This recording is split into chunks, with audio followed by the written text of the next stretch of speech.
The radical. Fundamental principles of freedom, rational self-interest, and individual rights. This is the Yaron Brook Show. All right, everybody. Welcome to Yaron Brook Show on this Monday, May 5th. Hope everybody had a fantastic weekend. I managed to get sick during the weekend, but here I am in spite of that. So here I am. Also, we'll talk about destiny in a minute. All right, let's jump in. We got a lot to talk about, but I think the big story from the weekend really was Warren Buffett. Warren Buffett, the CEO of Berkshire Hathaway, has built, this is a business worth today, more than $1.16 trillion. It's the only non-tech business that is worth over $1 trillion. I guess there's one other one, which is like the Saudi oil company. But other than that, this is it. The only non-tech $1 trillion company. Anyway, Warren Buffett has every year his annual shareholder meeting. And during that meeting, he has thousands of people show up. I think there were 18,000 people over the weekend.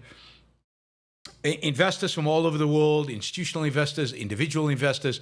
CEO of Apple was there. And he takes questions. And they just do a lengthy Ask Me Anything. And questions about anything. He's been doing this for many, many years. He used to do this with Charlie Munger, his partner. And Charlie died, was it last year, I think, at the age of 99.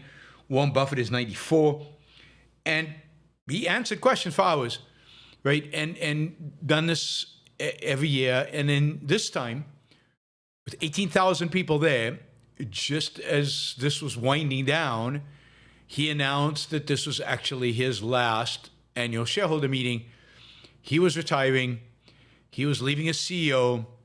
He had chosen his replacement, Greg Abel, who didn't know that Warren Buffett was going to announce this over the weekend. And that's it. He's walking away at age 94. Warren Buffett has had just a stunning career. A stunning career. He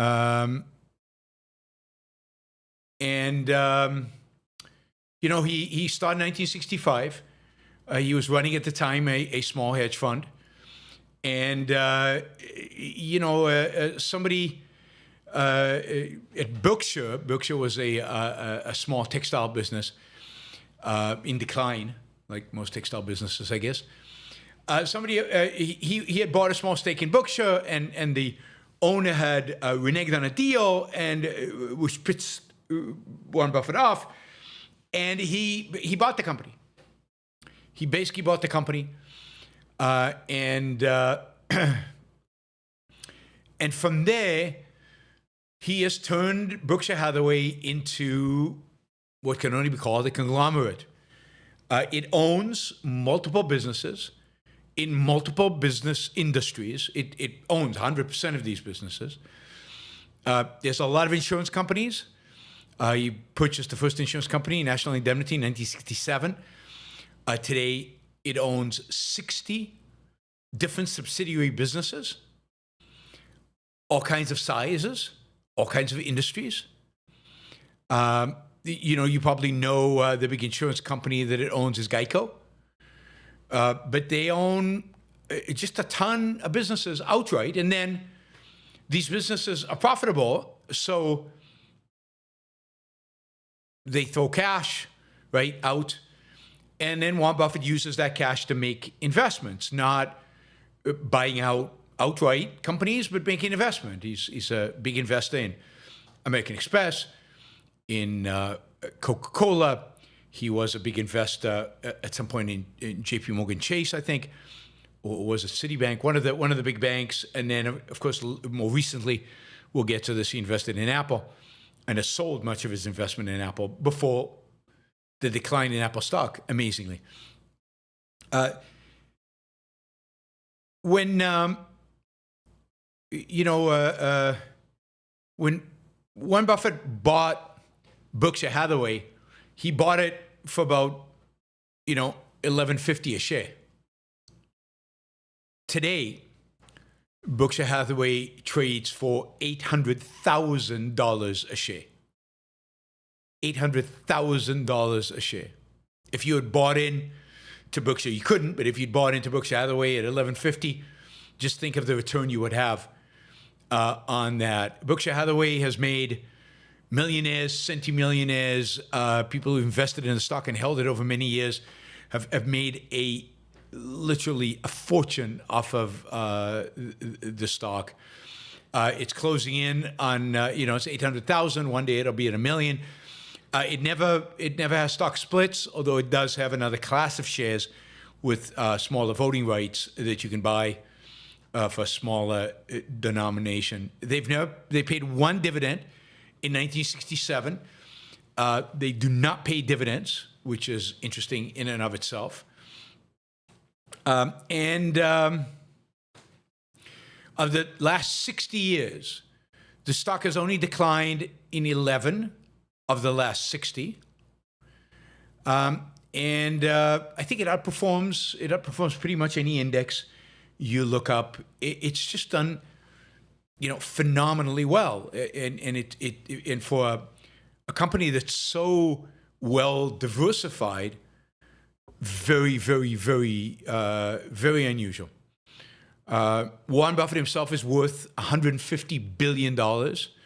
For many years, it seems like for many years, Warren Buffett was the richest man in the world. He's been overtaken by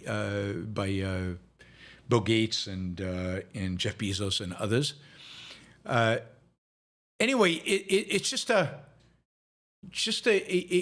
guy is a genius. He is a unique, the greatest investor in American history.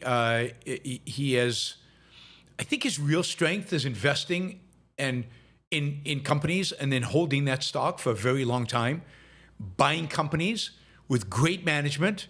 He's not one of these guys who buys companies and replaces their management, makes them better. No, he buys companies with great management who he's convinced can grow and be successful, that are very profitable, but he believes can become even more profitable, and he holds them. And his record is astounding. He likes brand names, companies that have proven to be successful over the long term. That's why he's big owner of American Express and Coca-Cola, both of which he's held for over 2 decades. By the way, Coca-Cola, he bought a big stake in Coca-Cola when, do you remember? Well, most of you don't remember because you're too young. But Coca-Cola in the 80s changed the formula and with new Coke. And then there was a huge backlash. Its stock plummeted. And then it reverted back to the old Coke and the old formula, supposedly, although it changes its formula all the time, I hear.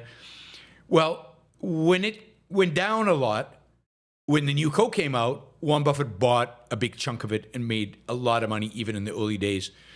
American Express is a business that's done phenomenally well. But then those are companies, those are investments. Other companies where he's bought outright, companies like See's Candy, which he bought for $25 million in 1972. Today, they generate $2 billion in profits. $2 billion in profits. He bought NetJets, the private jet fractional ownership company and leasing company. Forest River, which manufactures recreational vehicles. He owns Dairy Queen. He owns Nebraska Furniture Mart, Helzberg's Diamonds, Benjamin and Moore, Brooks running shoes. Actually, I think my running shoes are Brooks running shoes. And Duracell batteries, and then many, many, many more companies. The interesting thing is that in finance, if you look at the theory of the corporation, if you look at how businesses should be run, I'm actually going to be talking about this in my course for the Peterson Academy. Conglomerates don't make sense. It's impossible for one CEO to be good at managing 60 different businesses in different areas and different fields. What makes Berkshire Hathaway run so well, what explains its success, is Warren Buffett's ability to identify great managers and then step back and leave them alone and not try to manage them. He treats it as almost a passive investment. He does all the work up front, does all the homework up front, and then makes the investment. He's missed some great opportunities. He had an opportunity to invest in Microsoft in the 90s. He had an opportunity to invest in Amazon in the 90s, and he didn't. Microsoft is a little surprising because he's really good friends with Bill Gates. They used to play bridge online together, and then they played in person as well. The only tech stock they ever bought was in 2016. They bought Apple. At the time, Apple was a huge company. And yet, what Warren Buffett identified was the customer loyalty, the potential for growth, and the fact that they weren't that expensive when you considered the opportunities for growth. He invested $12 billion in Apple in 2016 for 6% of the company. And that investment has yielded $150 billion in capital gains. So he more than 10x'd his investment in Apple, one of the biggest companies in the world at the time. He sold much of the Apple stake before the latest decline in tech stock that has happened. I mean, much of what Warren Buffett has done is not what one would suggest to investors to do. He concentrates investments. He buys whole companies. He's diversified. He's super diversified, and he's yielded amazing return. If I owned Berkshire Hathaway, I would sell. The probability that anybody as smart and able and good as I'm sure the guy who's going to replace him is, the probability that somebody could replicate what Warren Buffett has done, I just think is too small to justify the investment. I find it hard to believe that given the conglomerate, lots of businesses, different businesses, nature, Berkshire Hathaway, that it can continue to outperform the market over the long run without Warren Buffett and Charlie Munger at the helm. Warren Buffett always said Charlie Munger was the strategist. He was the guy who executed. I think they were both pretty brilliant individuals. One of the great things about Warren Buffett is he was always, a straight shooter. He was optimistic. He was a real believer in America, real believer in American success. And he put his money where his mouth is. When during the financial crisis, when I can't remember which one of the banks, was it Chase or Citi, maybe it was both, were in trouble and their stock price had plummeted. Warren Buffett bought a huge chunk. And by buying a huge chunk, expressed confidence in the banks, which ultimately generated, I think, others to buy the stock and to stabilize the market. So, Buffett has been an amazing force for good. Now he is sadly not a laissez-faire capitalist. He is very much a mixed economist, a mixed economy. But he and Charlie Munger were just smart. Rational in most cases, straight shooters, and you can't argue with their success. Unequivocally brilliant investors. Buffett does not give to charity. I mean, what he has given, he's given to the Gates Foundation, but you won't find any buildings named after him. You won't find any, scholarship funds. He just doesn't give to charity, other than the Gates Foundation. And I don't know what percentage ultimately of his wealth he will give to the Gates Foundation. The one thing I don't like about him, and this is something everybody else does like, but it's just me, he lives in the same house he's lived since the 60s. He drives the same car. He drives a beaten-up car. He doesn't use his wealth to enjoy material benefits, material values, which I think is unfortunate and sad. I think he's got a certain guilt associated with the wealth. He certainly believes, he's almost like he's read John Rawls, that his wealth is a product of luck. I don't have the quote in front of me, but he has a whole talk that he gives where he says, I was born in the right century. I was born with the right genes. I was born to the right parents. I did nothing. It's my genes, basically. And you can see that if he doesn't believe that he earned it in a sense of it's him, he doesn't like to spend it because, in a sense, it's not his.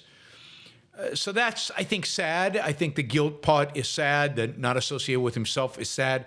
This is the evil of philosophy. But hey, all of that I put aside and just salute the guy for just an amazing track record as an investor and an amazing philosophy as an investor and the ability to stick to it and not to change and not to go what's sexy and what's hot, and to willing to underperform certain years in order not to deviate from your strategy. So Charlie Munger died last year. Warren Buffett retires this year.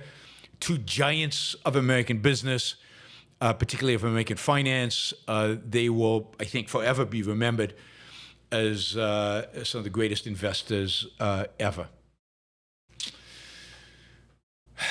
All right, from that, to another success story, but that is being hampered. Google was found in the antitrust case, found guilty of being a monopolist, even though it exhibits none of the behavior of a monopolist, and the judge admits that. But in any case, we've covered that before. In any case, now the Justice Department, under Republicans, under Donald Trump, has demanded that the company be broken up. And they're in front of a judge now, and actually, as we speak, or over this period, they are discussing. There's the testimony before a judge, and then the judge makes the decision of whether to break the company up or not.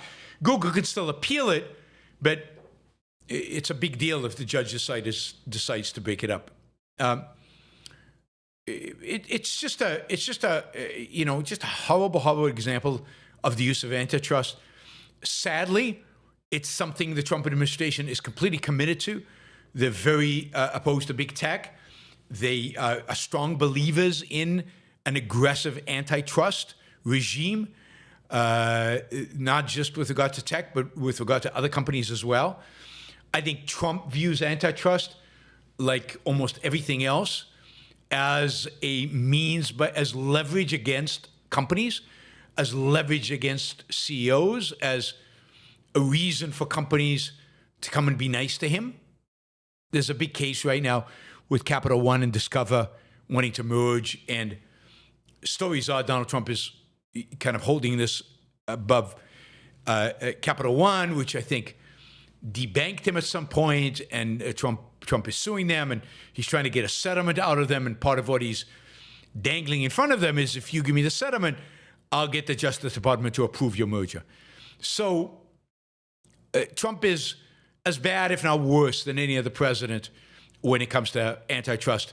The worst part is that he uses it to blackmail companies, just like he uses tariffs just like he uses his power more broadly to blackmail people. And this is not me being negative on Trump. This is me being factual. I just want to clarify. I mean, check it out. You can see story after story after story. Anyway, last week, the CEO of Alphabet, Sundar Pichai, testified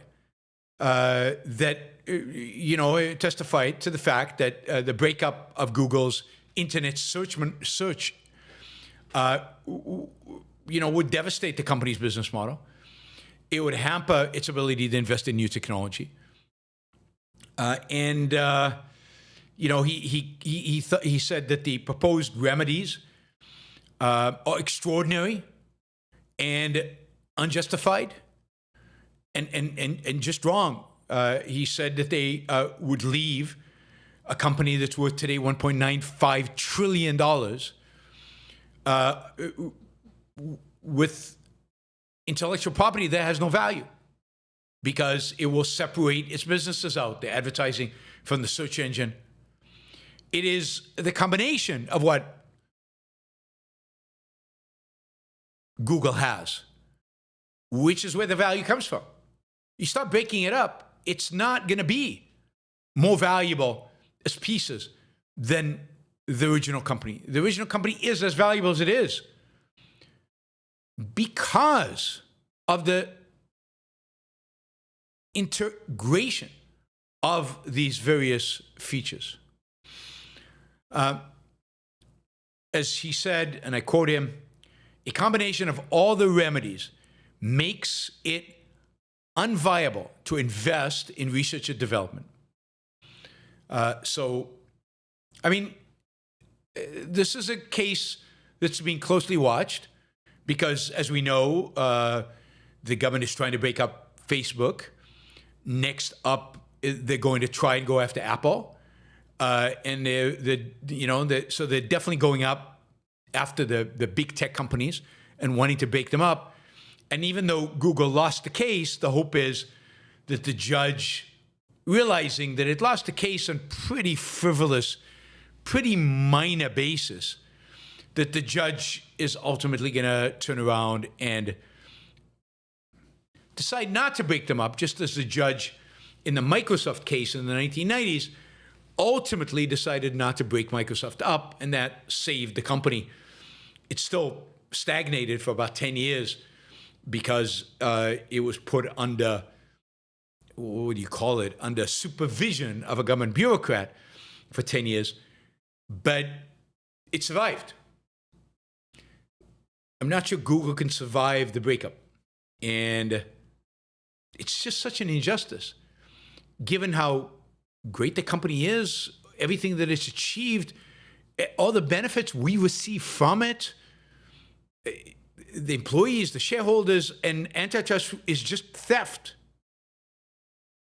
It's just outright, middle of the day, not even in a dark alley, destruction for the sake of destruction. It's not even theft. So we will see what remedies the judge ultimately chooses. We'll know that, I guess, in the next couple of months. We'll probably know what is going on. All right. So a few updates on Trump tariffs. It just gets worse. It just gets from bad to worse to awful to horrible to worse to really, really bad. So just to give you a few highlights. Over the weekend, Treasury Secretary Howard Lutnick said that he was ending the de minimis loophole in tariffs. The de minimis loophole said that in the past, U.S. customers could import $800 worth of goods per day free of tariffs and any administrative fees, right? And this, of course, fueled the direct-to-customer trade like what do you call those Chinese companies that sell you stuff, and where you get it directly and you get the stuff direct from them, and you don't pay any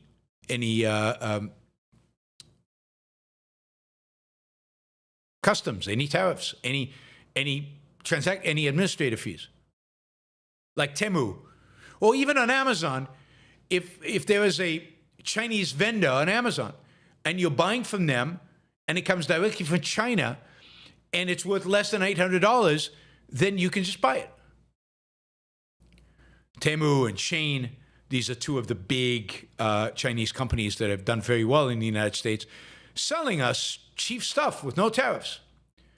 Well, the loophole is being closed. So, I think starting immediately, you will have to pay the full tariff on everything that you buy. Even if you buy something for $10, you will then, somewhere along the line, it's not clear where the tariff will be charged of you, because usually it's the importer that pays the tariffs, but I guess you are the importer. So you would have to pay it. I'm not sure how you would pay it, where you would pay it. And the Trump administration has not provided much guidance here. So, this actually, it's not clear how it's going to involve Custom and Border, the customs agency. It looks like the shippers, UPS, FedEx, DHL, those guys will somehow have to collect the tariff from you and pay it to the customs agency. It means stuff is going to be stuck in customs for longer. It'll be harder to clear customs. And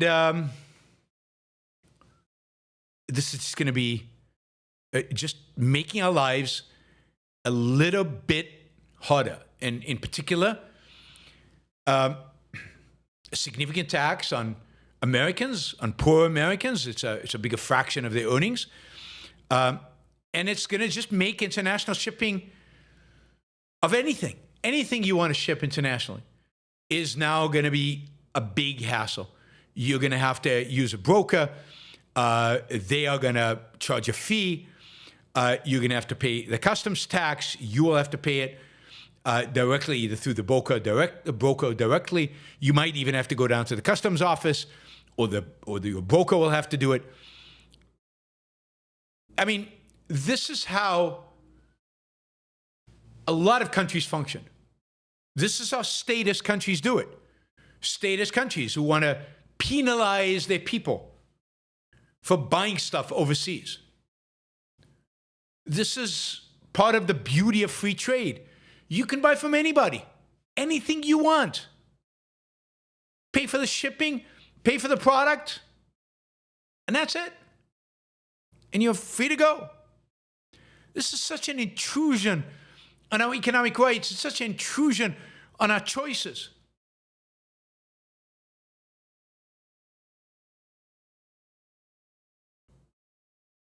It's, truly horrific.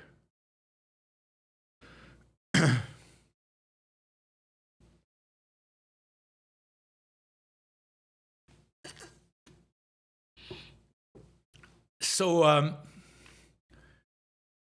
again, tariffs are just the dumbest economic policy possible. And Trump is not letting up. He's not letting up. So this morning, it broke that Trump, I guess, decided overnight. He had a Truth Social tweet on this. Let's see if we can find this, because I didn't copy paste it, and it's worth reading to you, because it's this guy's nuts. And sorry, I know I'm hurting some of your feelings, but he is nuts.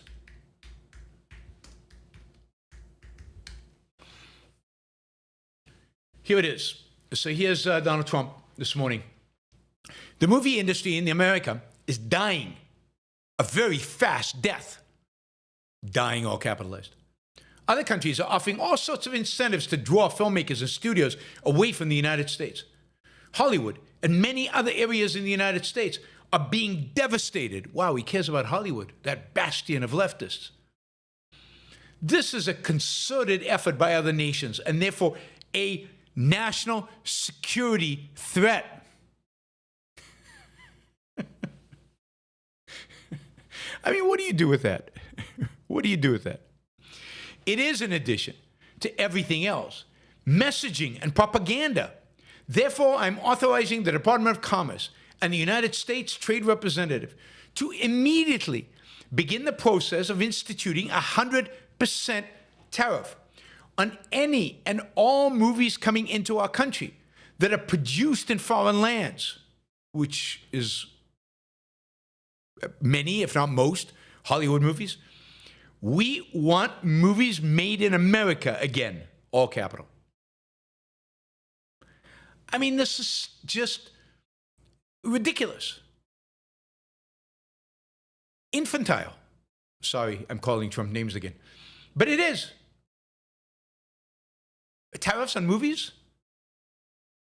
And what is, Netflix brings in lots of foreign shows.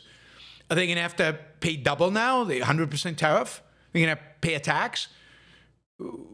Is my Netflix monthly fee going to go up dramatically? Or are all those foreign shows just going to disappear from Netflix and I'll be stuck just with American shows?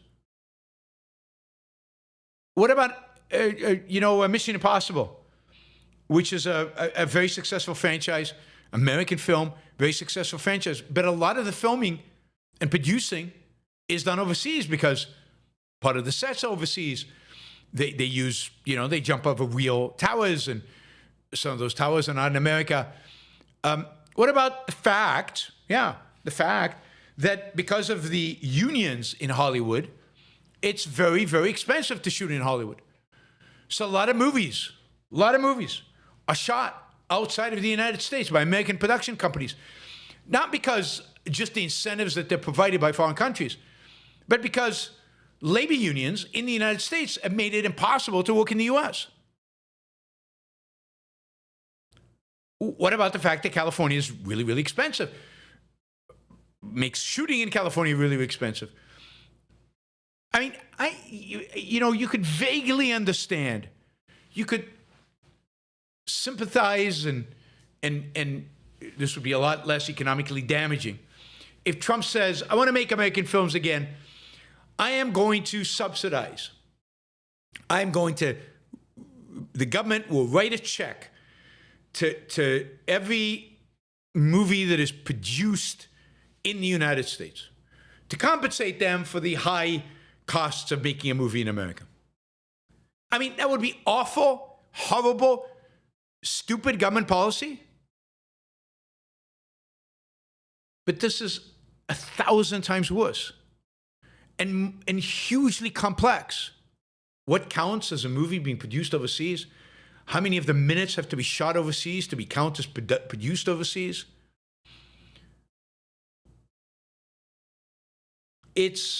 And what happens Hollywood makes more money on its blockbusters when it sells those movies outside of the country. Like it might make $500 million in the US and then $750 million outside of the country. What happens if other countries put on tariffs on American movies? Where do we go from there? Trade war over movies? And note there's a massive and really incredibly potentially destructive precedent here. Historically, we have only taxed physical imports. But do we now want to get into a tariff war on services? Now, in services, the United States runs a massive surplus. It exports a lot more than it imports. Indeed, in movies, I've got the numbers here. In movies, we export 22.6 billion of movies, and this is movies and television, and we import 7.2. So you have a massive surplus in movies. And yet we're still going to tariff the imports? How does that make any sense? And now what about other services? And are we now going to incentivize other countries to tariff our services? You know, the U.S. provides way too much of the chip design for computer companies around the world. Maybe Taiwan and Europe should, tariff our chip design. We do a lot of consulting around the world. We, American companies, do a lot of financial work around the world. Maybe we should tariff that?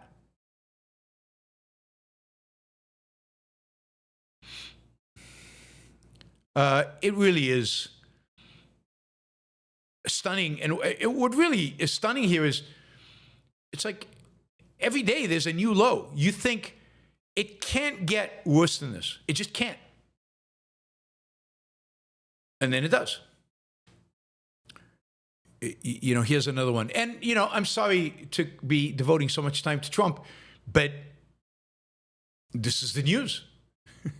And Trump is the news. And tariffs are the biggest economic issue facing America in decades, since the financial crisis probably. Well, since COVID certainly, and then since the financial crisis. Here's Donald Trump on, what is it, NBC or MSNBC this weekend. Again, saying, quote, "We were losing hundreds of billions of dollars with China." Losing hundreds of billions of dollars. Now, we're essentially not doing business with China. All right? We're not embargo, which is true. Therefore, we're saving hundreds of billions of dollars. It's very simple. I don't know. I'm going to say it. The level of stupidity here is mind-boggling. It's mind-boggling.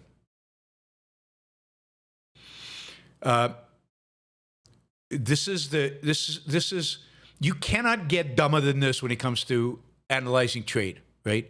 When an American consumer, when you go to Walmart and you buy a TV made in China, you've lost money.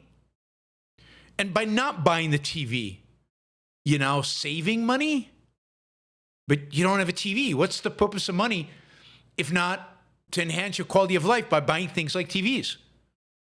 Money's not an end in itself. And you are better off for owning the TV than having the dollars. And we know that because that's the choice you made about how to spend your money. But no, our central planner-in-chief doesn't want us to buy TVs. Or if he does, he wants us to buy more expensive TVs made in, I don't know, Korea or Japan, which are also going to be tariffed, but not quite as much as the ones in China. We've been losing hundreds of billions of dollars with China. Now we're essentially not doing business in China. Therefore, we're saving hundreds of billions of dollars. It's very simple. There is no way to frame that argument in a even moderately rational, moderately reasonable, moderately makes sense way. As I said, there just isn't. There just isn't. It's just, it just shows ignorance and stupidity, nothing more than that. There's no there. There's nothing more. You want to be objective about that statement? The objectivity demands that one say that's like a really, really, really dumb statement.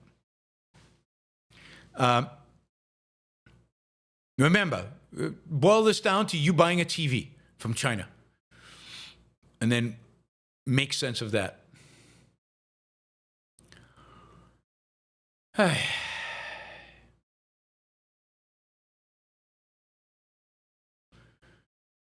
So over the weekend, continuing on tariffs, over the weekend, Buffett, who is probably the sanest of Trump's advisors on trade, wrote an op-ed in the Wall Street Journal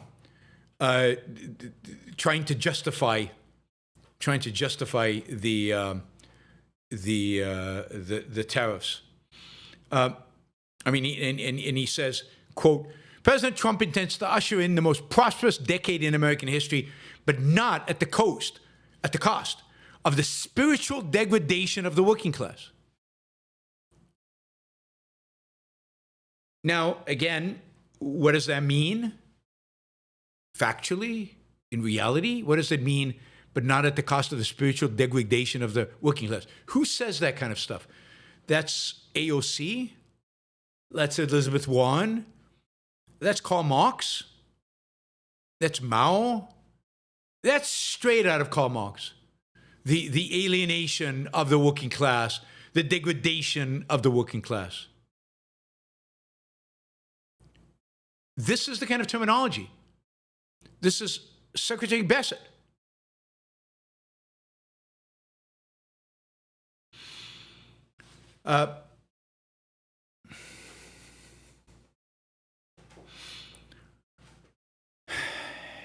It truly is. I mean, just that use of language is stunning, because of how Marxist it actually is. Now, here's the thing in the op-ed. He says, we're going to do this. We're going to usher in this great period. Three things, right? First, we're going to use tariffs to negotiate deals, to reduce trade barriers in other countries. But we know this is not indeed happening. When other countries have come to the United States and said, okay, we'll go zero tariffs, will you go zero tariffs with us? The answer has been no. There is no deal on the table with anybody that actually reduces tariffs, because Trump has said the floor is 10%, and 10% is significantly higher than it used to be. We've got retaliation all over the place, and there's nothing. So this idea that we're negotiating, it seems at this point to be completely bogus. Now, we'll see. Maybe in the next few weeks we'll get some really cool deals, and you'll tell me, oh no. Now, by the way, when Trump first initiated the tariffs, when he first started talking about it, I think there was a real opportunity to cut deals. But that's not what he wants. And he didn't cut any deals. And now he has alienated and pissed off so many people, so many other countries. They're not going to be any deals. And partially they're not going to be any deals because here's the second claim that Buffett makes about tariffs. Now, this is in Wall Street Journal over the weekend. So this is the latest, greatest arguments after these arguments have been debunked over and over and over again. So here's the second claim. The tariffs are needed for national security because of reshoring and raising substantial revenue. Now, I've gone through the math with you that raising substantial revenue cannot and will not happen. There just isn't enough trade to bring in substantial revenue. And if you raise tariffs to China level, 145, it basically, as Trump admitted over the weekend, it's basically like an embargo. There's no trade. Trade goes to zero. If trade goes to zero, how much revenue do you generate from the tariffs? Zero. Zero times any number is zero.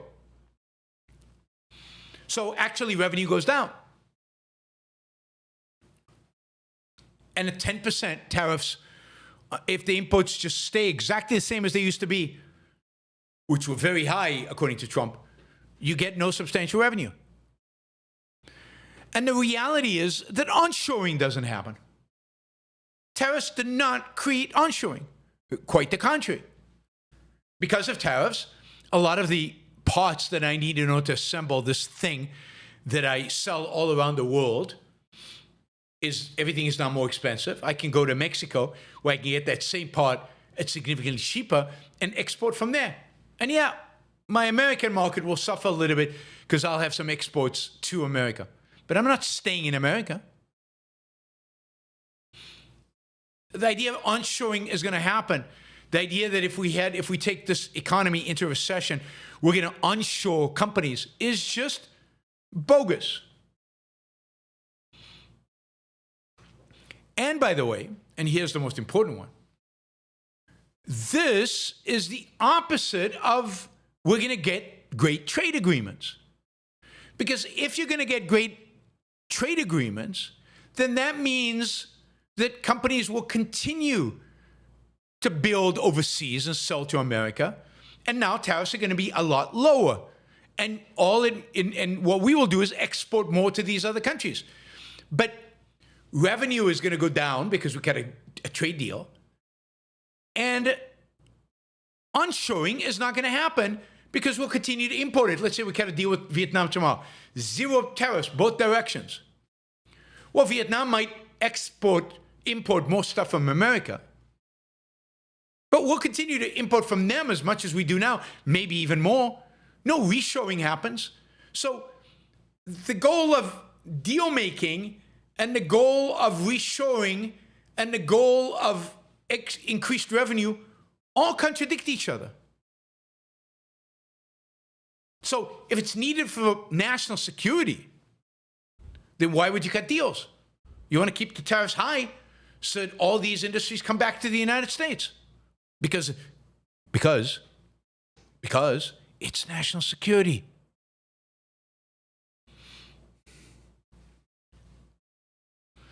Next, Bassett claims that the tariffs can be viewed in isolation.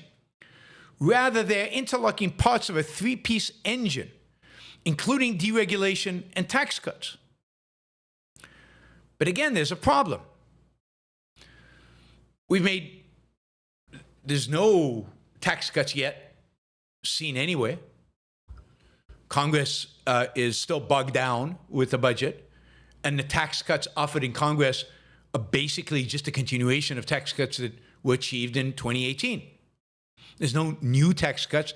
I mean, there were a little bit, like on tips and on Social Security, but those haven't passed yet because Congress doesn't know where to find the money for those tax cuts. It doesn't know, it can't decide what to cut. So, very little on tax cuts. Deregulation is piecemeal at best. And so we've only got tariffs, which are tax increase, huge. And how do they interlock? How do they work together? How do they reinforce one another? They just don't.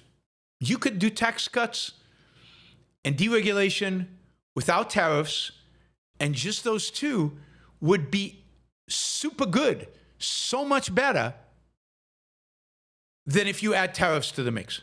That is, tariffs suppress whatever success you could get from deregulation and tax cuts. Of course, cutting taxes without cutting spending is a waste of time, but there they go. Anyway, we now have tariffs, and the deals are now materializing. We'll see. They promised us a deal this week. We'll see what it looks like. I wouldn't be super excited about it. And meanwhile, Trump is becoming less and less popular because of this tax cut. And as goods start disappearing from shelves in about a week or two, and as prices start going up, they already are, but they're going to more of that. And he can't get the tax cuts. Then what happens? Then Americans are just paying a lot more on everything. A lot more taxes and everything else. So, I mean, this is about as poorly constructed a strategy as one has ever seen. This is really unique. Now, Trump has said that he's willing to lower tariffs on China at some point because he says the levels now are so high that there's just no trade between America and China. True. Your fault. Nobody else's. So, when is he going to say this? Every time he says he's going to cut tariffs, the markets go up. But he says, quote, at some point I'm going to lower them because otherwise you could never do business with them. And they want to do business very much. Yeah. So do Americans want to do business with the Chinese. But this is kind of the arbitrariness of everything and the randomness. At some point I'll do it. You guys, in the meantime, small businesses who are waiting to find out what's going to happen, whose lives depend on this, you can wait. We'll let you know. But in the meantime, I'll decide. Completely arbitrary, completely at the behest of one guy, one person. On top of that, he says, in terms of negotiated deals that they say are coming, he says, we're negotiating with many countries. But at the end of this, I'll set my own deals because I set the deal. They don't set the deal. You keep asking the same question. What will you agree? I'm not going to, he's basically saying, I'm not going to agree. I'm going to dictate. It's up to me. It's not up to them. That's a great way to enter a negotiation. I'm going to demand things and to hell with them.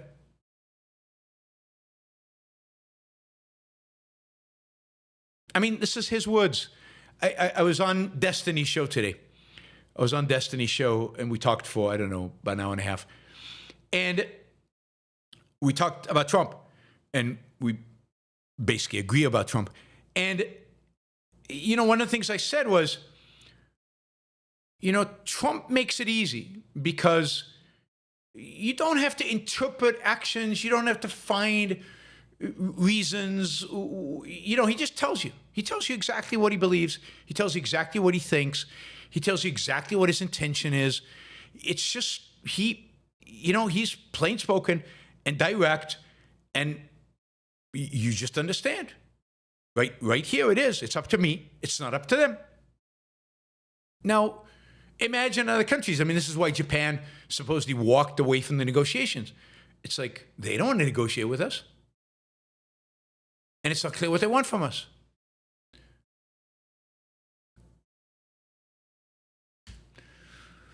It's going to be interesting. The deals they come up with are going to be interesting. All right. Finally, as I said yesterday, there will be ways to get around these tariffs. So Chinese exporters, for example, are already stepping up efforts to avoid tariffs by shipping their goods via third country to conceal their true origin. Now, they'll still have to pay the 10%, but not 145. Chinese social media platforms are washed with adverts offering place of origin washing, while an inflow of goods from China has raised alarm in neighboring countries wary of becoming staging posts for trade actually destined for the United States. So, go to Vietnam, change the label. Now it's made in Vietnam. Now you only pay the 10% tariff, although we'll see what happens with the reciprocal tariffs later on. And you can get a way around the thing. That's all true. That's all true. But for those of you who defend tariffs, isn't this kind of stupid that we have to go through all of this? Doesn't, again, this make the goods more expensive? And why? Why is any of this necessary? What's the purpose? Why are we doing this? What is the goal? Where are we heading? There is no answer because this is just pure irrationality. Just pure irrationality. Anyway, I'm looking forward to a 100% tariff on foreign-made movies. I'm going to get my consumption of foreign-made TV shows and movies done with as quickly as possible. Watching a show on Apple TV about the first celebrity chef who was also a spy during the Napoleonic era in France. So, yeah, it's in French, so get that viewing done before prices go up 100%. Why would they go up 100%? To save American movie making. Oh, and by the way, yeah, well, we'll wait with that. All right, let's see. Yeah, government employment. This is kind of interesting. You know, we've gone through Doge, and from everything I've read, like Doge fired people left and right, and hundreds of people, thousands of people have lost their jobs and have left. Now, the numbers I'm going to give you might be just an issue of timing, and maybe if we do this in a month or two or three or four, this will look different. And certainly those employees that I guess are only going to be off payroll at the end of the year, but left their jobs now, something like that, will only be counted at the end of the year. So we'll look at these numbers again at the end of the year. But right now, as of the Friday's jobs report, it reported that there were 2,389,400 employees, government employees, federal employees, at the end of April 2025. If you look at the end of April 2024, this is Joe Biden, it was 2,388,800. So if you do the math on this, it looks like we have had an additional 600 employees in the federal government over the last year, when I thought we were cutting thousands and thousands and thousands of them. Right? It's truly astounding, and truly astounding where those jobs have gone. I'm curious. It would be great to see an accounting of the actual jobs lost. There's actually right now 193,000 more federal civilian employees than under Obama. As I told you, government spending is not down on a month-to-month basis. It's still going up relative to last month and relative to last year. So I'm not sure where these cuts that Doge is talking about actually are in terms of employees and in terms of budget. Maybe they'll manifest themselves later in the year. I'll keep track of it if I was wrong, or if we get significant cuts, I will let you know. But here's a kind of an interesting story, right? So the Trump administration is planning on significant personnel cuts at the CIA and other major U.S. spy units. It wants to downsize the national security agencies. It intends to reduce the CIA workforce by about 1,200 personnel over several years and cut thousands more from other parts of the U.S. intelligence community, including the NSA. Okay, this is the priority.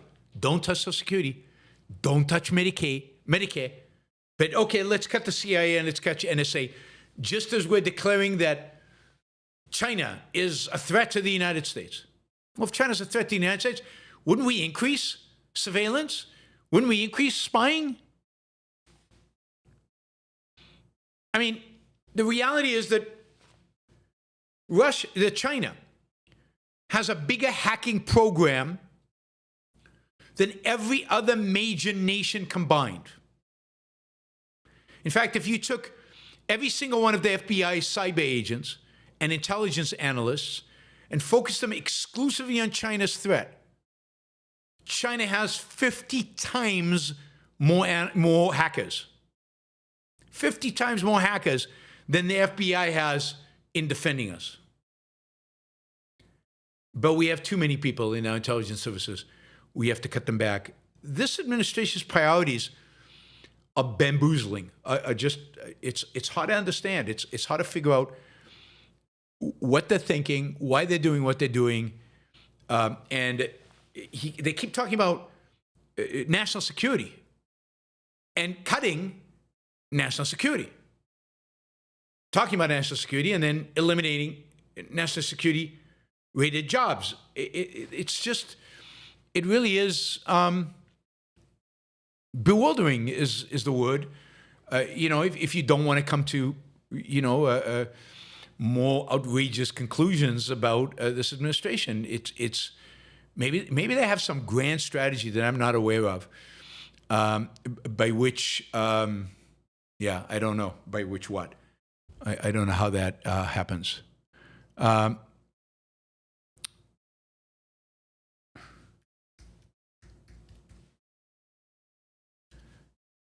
All right. I'm looking for something.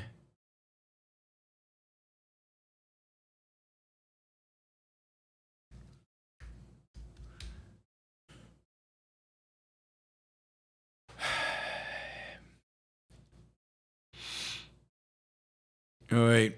So I just wanted to mention that we're now opening up Alcatraz. So Trump is rebuilding open Alcatraz. For too long, America's been plagued by vicious, violent, repeat criminal offenders, the dregs of society, who will never contribute to anything than other misery and suffering. When we were a more serious nation in past times, we did not hesitate to lock up the most dangerous criminals. I think we still do, just not in Alcatraz, because it was not an efficient place to do it. I am directing the Bureau of Prisons, together with the Department of Justice, FBI, and Homeland Security, to reopen a substantially enlarged and rebuilt Alcatraz to house America's most ruthless and violent offenders. We will no longer be held hostage to criminals. Are we being held hostage to criminals? The reopening of Alcatraz will serve as a symbol of law, order, and justice. It certainly will serve as a symbol of something. Reopen Alcatraz, make America great again, by taking, I guess, some of the most beautiful and valuable real estate maybe in the world, right? The views in Alcatraz are amazing. Imagine building condos in Alcatraz. I don't know if you've ever been to Alcatraz, but it has this amazing view of the bay, of the Golden Gate Bridge, of downtown San Francisco, but the entire bay and the both the number of bridges, it's just stunning. And of course, what you really would want to do there is build luxury condos, which would help lower the cost of living in San Francisco because you'd increase the availability of housing. And instead, we're going to take this amazing piece of real estate and remake it into a jail. Yeah, makes no sense. All right, finally, some good news. We are going to have driverless trucks on our highways. We already have it on one U.S. highway. We have an autonomous trucking company, Aurora, is now operating along a stretch of Texas highway between Dallas and Houston. It plans to expand the driverless trucks to 10 trucks by the end of this year. Other startups, Bot Auto and Wabi Innovations, they're both saying that they're aiming to launch driverless trucks later this year. Several other companies have targeted launch dates over the next 2 years. I mean, this is significant news. Now, I hope that it makes sense to do it, that it, I fear that it's over a segment of the highway, so they have to unload the truck or switch, or a driver steps in after they reach a certain point. Whatever the case is, the fact is that this is a step in the right direction. It is going to make our highways a lot safer. It's going to make the delivery of goods cheaper. It's going to make things, I think generally things a lot better.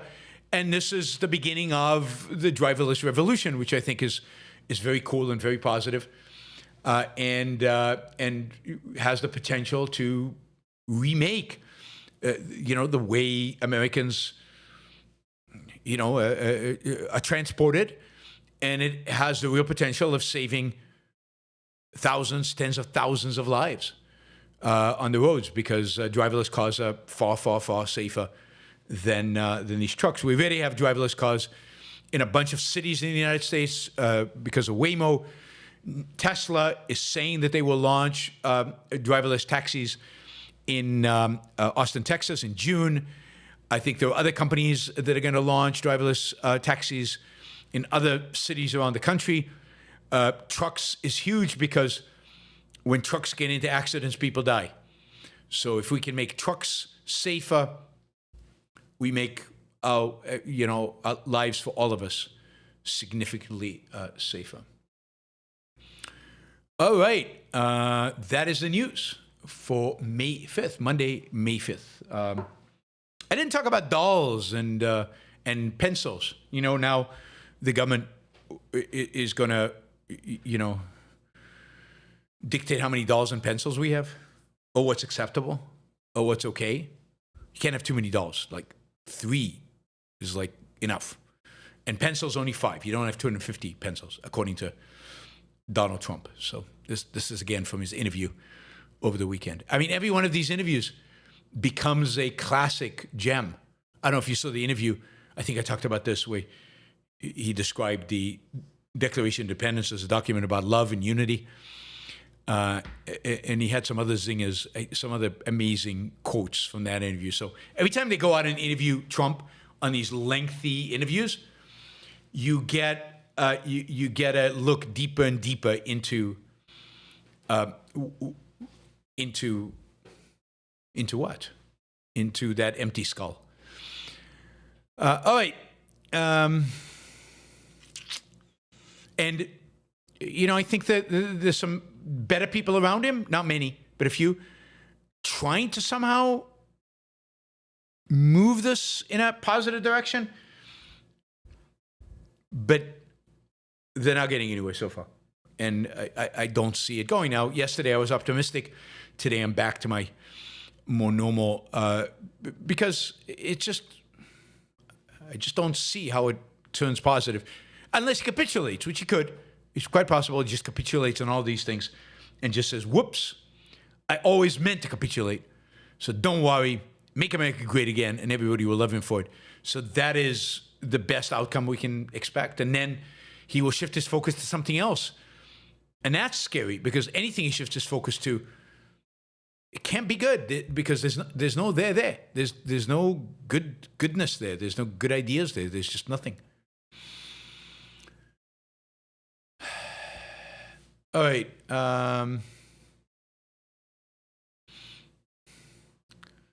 Let's see. I'm curious. Did you guys see the Destiny thing? Is it up already? Matt's asking me a question about it. I didn't think it was up yet. So is the Destiny thing up? So we didn't. It was interesting. We didn't go deep. There were opportunities for that, and he kept walking away from them. It seemed like he didn't want to argue. He didn't want to challenge me on anything. Every time I said something where I disagreed with him and went into it, he kind of said, okay. And no pushback. Oh, you watched the stream live. Where did it stream live? So how can you see it live? Because it wasn't on YouTube live.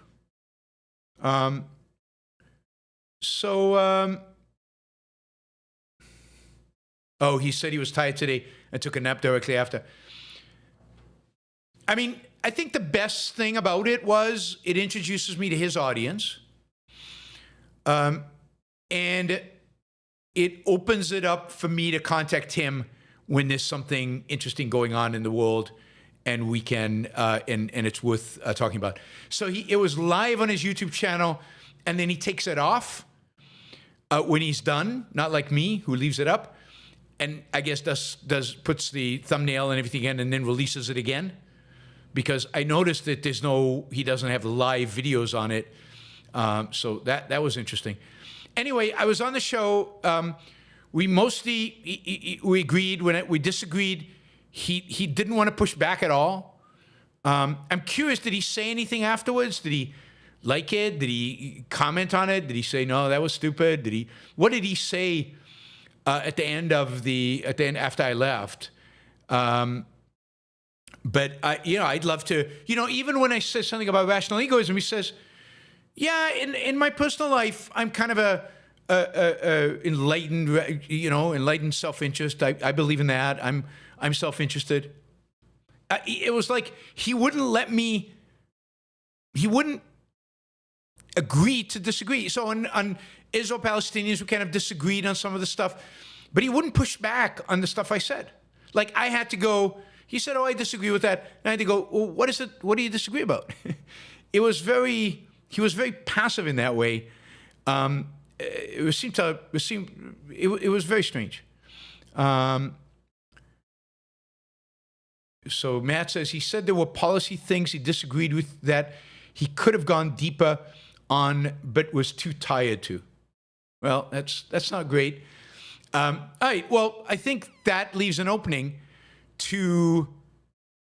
for me to go back to him on a particular issue, right? On a particular issue, policy, and then try to broaden it from that to a more deeper discussion, hopefully when he's not tired. Hopefully when he's not tired. Right.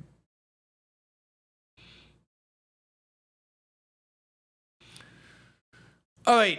Let me remind everybody that this show is sponsored by, is made possible by you, by the listeners and the viewers of the show. There is no other, revenue mechanism for the show. The revenue is you, your support.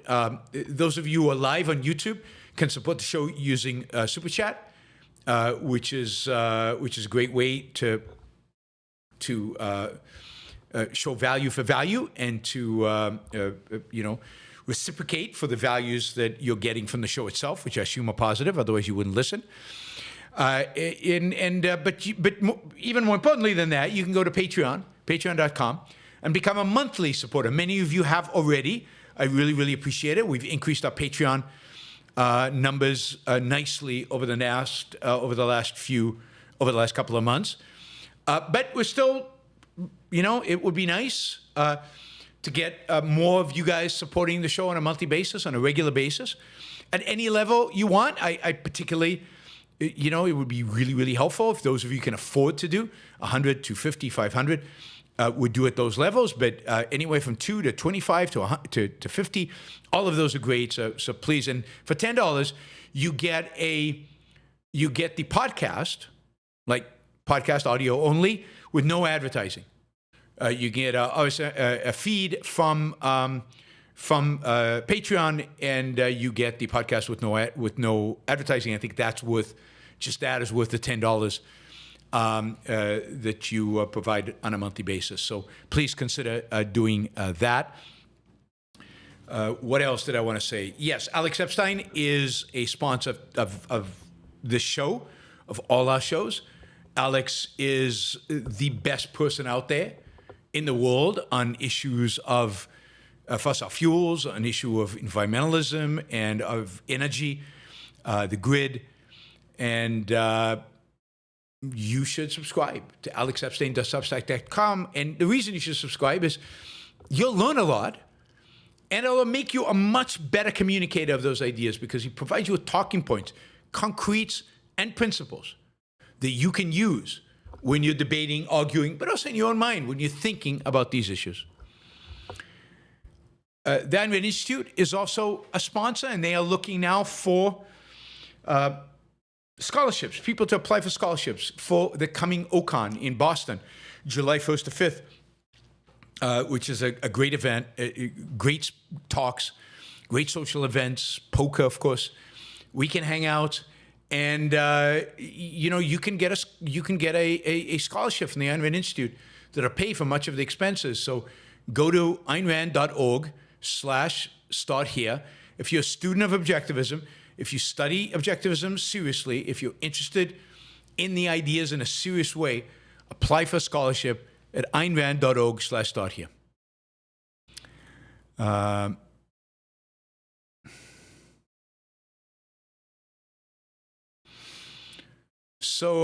Matt says, I wanted you guys to go deeper into the whole idea of killing civilians. I baited him on it. I said you have to defeat the Palestinians, you have to bring them to their knees. And it's like he didn't take the bait. I kept baiting him on stuff. Laissez-faire capitalism, war stuff, what do you call it? Enlightenment, reason, baited him on rational egoism. And he just wouldn't take the bait. And I'm not going to force a debate. I'm not going to force disagreement. And then again on economics, I kept pushing, no, that's just not true. In a free market would solve that. And even when his companies are too big, I pushed back, but he didn't want to get into it. So anyway, view this as an introduction to his audience, not to you, for his audience. And he left the door open for me to contact him if I ever wanted to talk about something. So next big issue, next big thing that comes up, or if you guys have something specific you think it would be great if I comment on his show, then let me know, and I will go on Destiny again. He left me an open invitation to come back again. So we'll do that. We'll do that. All right. We have basically made our first hour's goal, but we're in the second hour already. So there's another $250 to do. So come on over, ask questions, do stickers, do the stuff you do to pay value for value for the show that we're getting. All right. And Patreon, don't forget Patreon. Patreon, important. And if you're not a subscriber, subscribe. And anyway, you should like the show. Like the show before you leave. All right.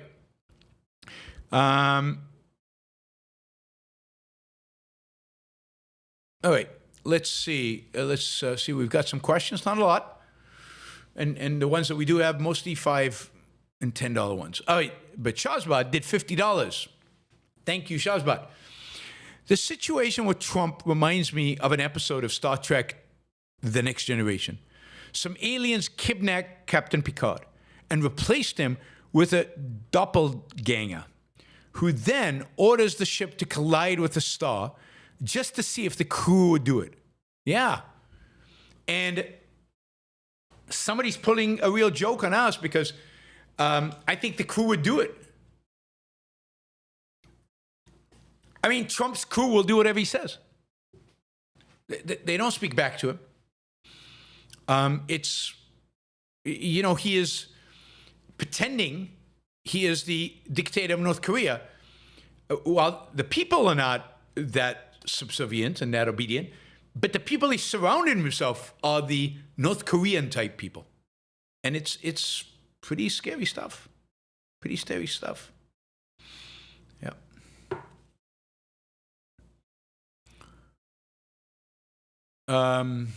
Okay, John. If life and property rights are the standard, is it moral to deny IP protection for life-saving procedures so doctors can use them without consent? I think the IP laws for creative techniques should be enforced. Do you agree? Yeah, I mean, you cannot, in the name of protecting life, deny somebody their property. That is, you cannot violate somebody's right to property in order to protect somebody else's right to life. Rights don't conflict. So the person who needs the medical procedure does not have a right to other people's stuff. He does not have a right to receive a treatment in violation of somebody else's property rights. So absolutely, IP is crucial. Now, I'm not an expert on whether IP should be about techniques or about, I don't know. I don't have an opinion about, the specifics here. That's a good question for Adam Ossoff. But the idea of violating IP because somebody's life is at stake, not acceptable. There's always somebody starving somewhere, and you could take my money and feed them, and you have no right to my money. Need, as Adam says in the chat, is not a claim. Right? You can trade. The fact that you need it does not give you a claim to somebody else's stuff, to somebody else's effort, to somebody else's brain power, IP.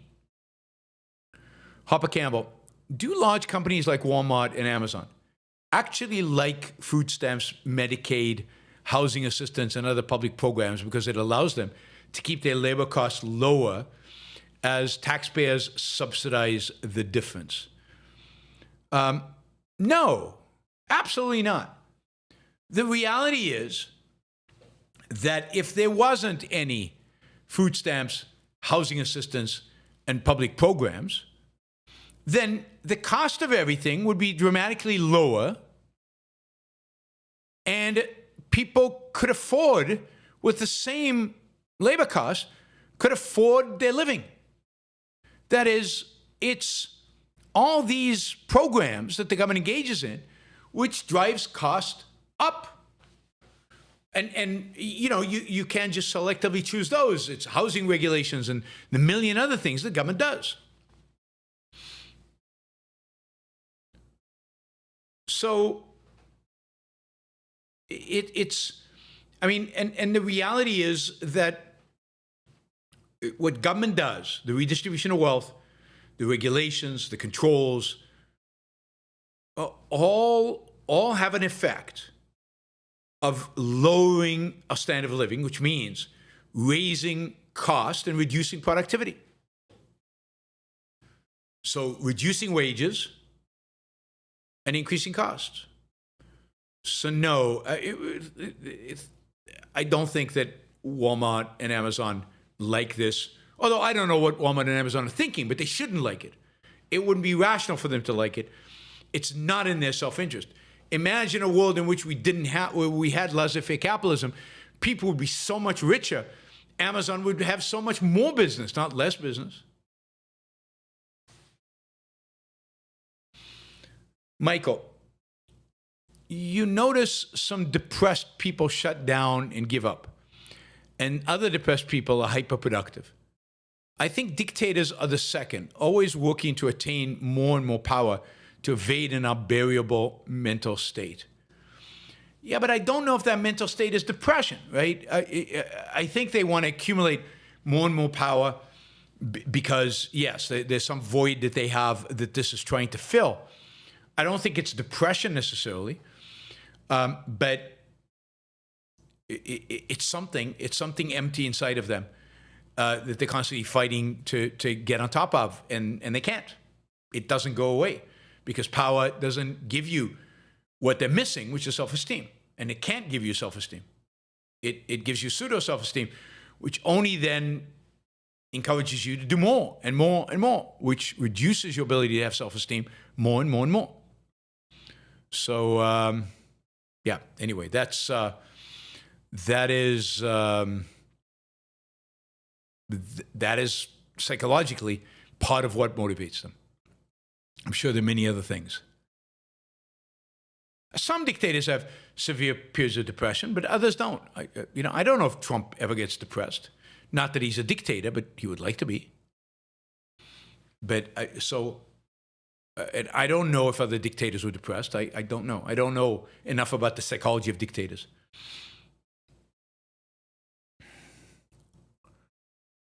All right, Michael. Every Argentinian I speak with absolutely loves Millei. Why doesn't the right get it? Radical freedom agenda will be popular if you have a candidate who acts on principle. The populist fascist thuggery is losing strategy. Yeah, but it depends what your goal is. If your goal is power, then, I mean, Millei is divesting power. If your goal is inculcating all young kids with Christian values, again, a shrinking government will not facilitate that. If your goal is to win the culture war and to hell with the economy, then Millei's strategy doesn't really change that. So you assume that the right's goal is A, to be popular, and B, to increase economic success. But it's not clear that those are the goals at all. The goal is to inculcate into America a certain philosophy, a certain point of view, a certain morality. And they believe they can only do that by capturing the levers of power. And it's also about power, and it's also, by the way, about, I hate deficits. I don't like trade deficits, and I want to balance the trade. I want balanced trade. It's about the fantasies of the people running the Republican Party. So why don't they get it? Because it's not the it that they're looking for. It's not the it that they're interested in. And they will rationalize it. They say, well, America's not Argentina. We don't face as bad of a situation. We don't need to be as radical. They'll say, we have a working class. We've always had industry. Argentina's just a dump. Who cares? I mean, there's lots of things they can say. Argentina and America are very different. And they will emphasize those differences to justify not treating them the same.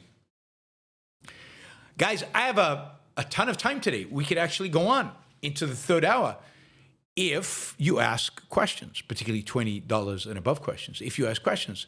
But I'm going to be done soon, in spite of the fact that I have time. That'd be a shame. John, we're born blank slates conceptually, but physiologically, we are partly shaped by ancestral choices like diet, environment over time. I mean, we're basically physiologically, we are, determined by our genes. And those genes are shaped to some extent by diet, by environment. Our genes are also shaped by natural selection.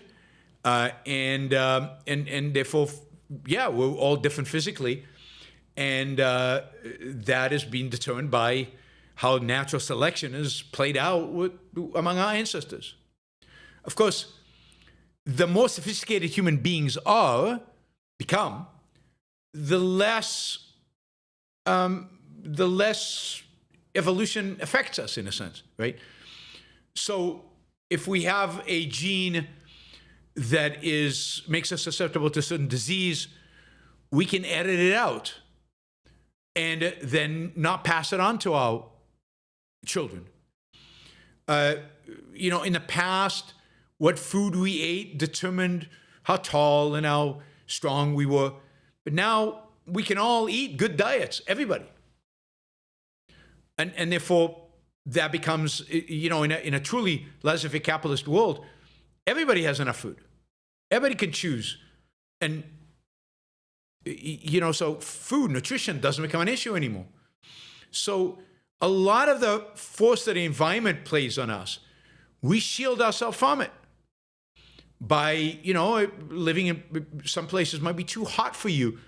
I don't know, given your skin color, you're really white, and every time you go under the sun, you burn easily. Well, we have sunscreen, and we have air conditioning, and, so we have all these things that shield us from our environment and shield us from our genes. And we're only going to get better at that.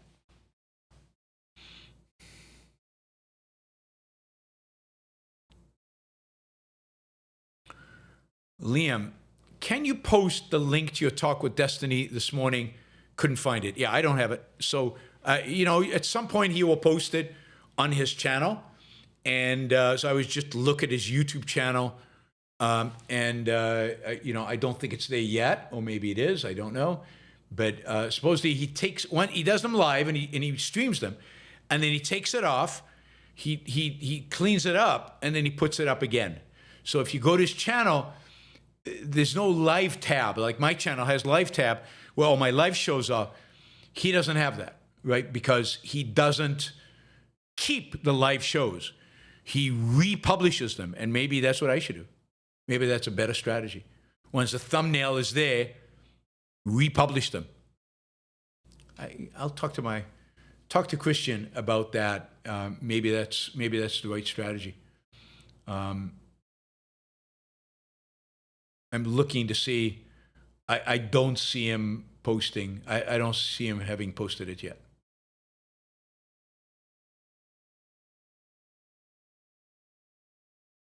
I mean, do any of you guys see it? Miroslav posted it in the chat, but how did Miroslav post it? Is it to a private link? I don't know where Miroslav got the link from. Miroslav, where's Miroslav? Oh, there it is. Yeah, there it is. Chatting with Yaron Brook, chilling.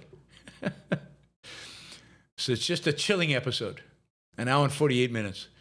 Yeah, I'll post it again, just in case. Yeah, I mean, I think it was good as an intro,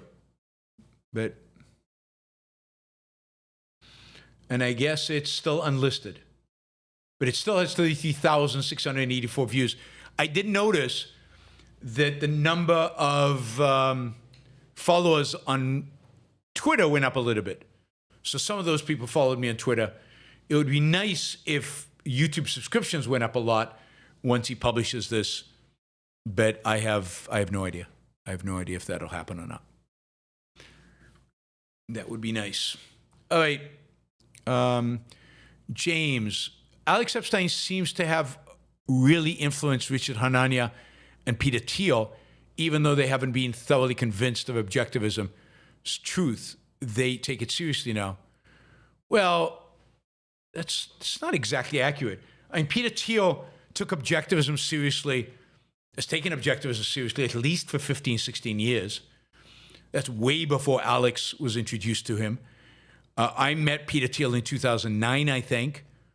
8, 7, somewhere around that period. Maybe 10. Anyway, just after the financial crisis, I met Peter Thiel. I've been to his house several times. We discussed objectivism several times. I think I told you this story. So Peter Thiel used to have these events at his house, dinner parties in a sense at his house, where he'd invite a major intellectual and bring his PayPal Mafia friends and have a discussion. And he invited me. And this is a month after he had Milton Friedman. So that was a pretty impressive.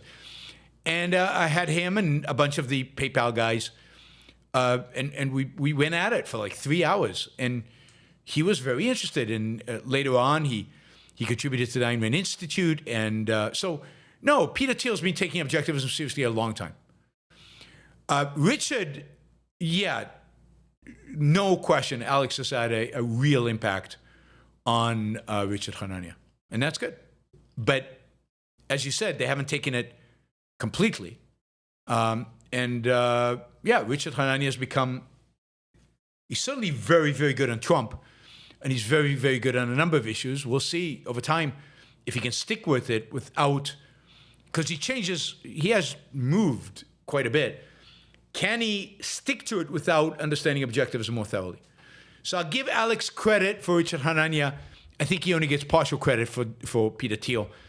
Again, Peter Thiel read Atlas Shrugged in the 1980s and has been engaged with the Institute. He had a long 3-4 hour meeting with Tautz Funny a few years ago. So, again, so on and off.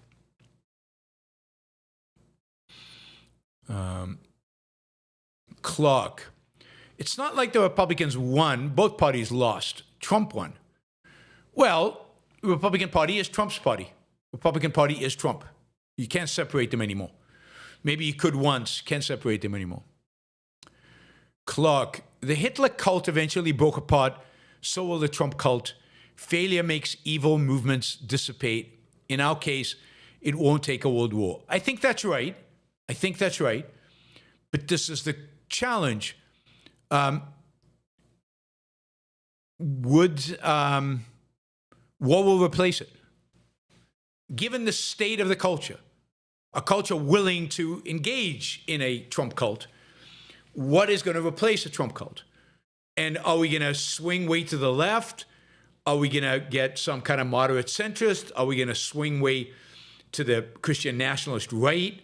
Or is this going to discredit J.D. Vance and Josh Hawley and the integralists and the national conservatives so much that is finished?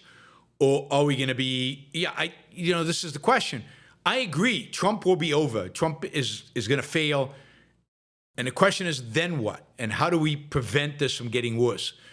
And I think the number one way to prevent it from getting worse is to trash Trump and everything he stands for as much as possible, and to link him as much as possible to the national conservatives and religious conservatives. This is a horrific movement. And if the right can come up with something better, great. But we should not support any movement of the right that embraces any of these ideas. But it's how it evolves, I don't know. It's going to be interesting. Would you consider an interview on Don Jr.'s show? Sure, but he'll never have me on. There's no way he would have me on. I mean, he had Alex on, and Alex did a good job of diplomatically, in a non-confrontational way, really criticize the tariffs. And Don let him do it. He didn't stop him from doing it. I mean, I think going on his show, I would not be diplomatic, and I would be a lot more forthright, and it would be interesting if he would let me on. You know, I don't think he'd take me, given my hostility to Trump and MAGA. Why would he have me on the show? There's no value for him to have me on the show. I mean, so I would do it if he invited me. Do you think Trump gave Israel the green light to do covert operations inside Iran just to burn it outright? I doubt it. I doubt that Israel asked. I think they probably didn't ask because they would be afraid that he would say no. Generally, everything I'm reading from Israel suggests that the government is very unhappy with Trump and worried about Trump's relationship with Israel. And I think they wouldn't ask. They asked about Iran because they had to, and they needed U.S. assistance. If they are burning down Iran right now, they're doing it without U.S. assistance, and I don't think they would ask. Not your average algorithm. Could the Great Depression have happened without Smoot Hawley tariffs? Did the Federal Reserve alone create the sustained collapse? Yeah, basically, it could have happened without Smoot Hawley. No, wouldn't have been as deep, wouldn't have been as bad. But the reality is that Hoover also raised income taxes, so he did more than just Smoot Hawley. Hoover generally was very, very bad. He created a banking crisis, and then the banking crisis got worse because speculation was that FDR would take us off the gold standard, which he did. And then FDR did a bunch of things that were not helpful to get us out of the Great Depression, and in some ways deepened it. So we still would have had some kind of depression, but a lot less, and it wouldn't have been global to the same extent. One of the things that Smoot Hawley did is it exported the Great Depression. It spread it around the world.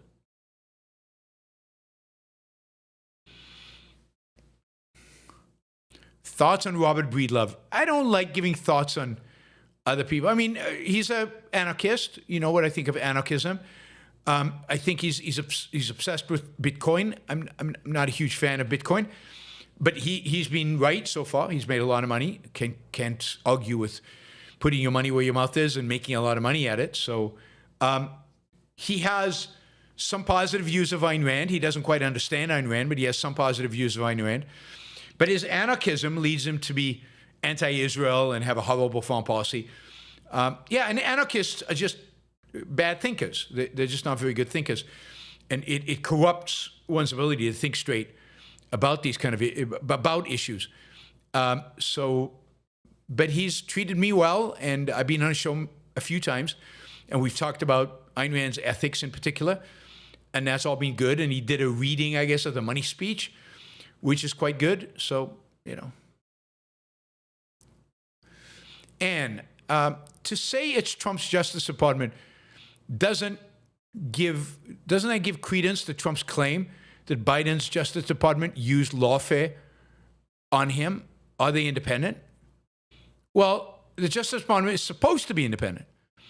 And under most presidents, they have the pretense of independence. Whether it's completely independent or not is debatable.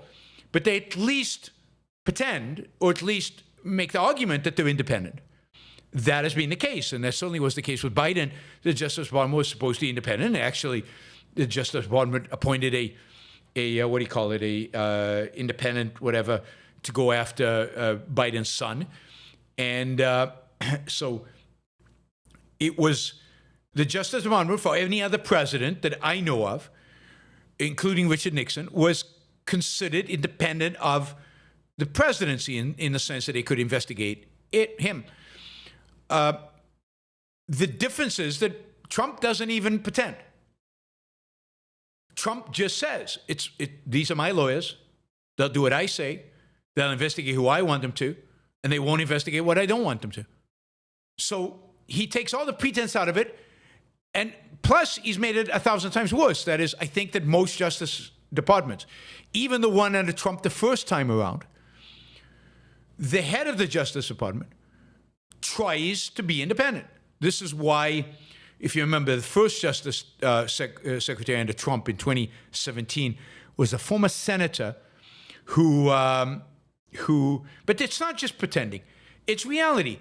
So, and Trump fired many of his justice secretaries because they wouldn't do exactly what he told them to do. So it's not pretend. It's, it's real.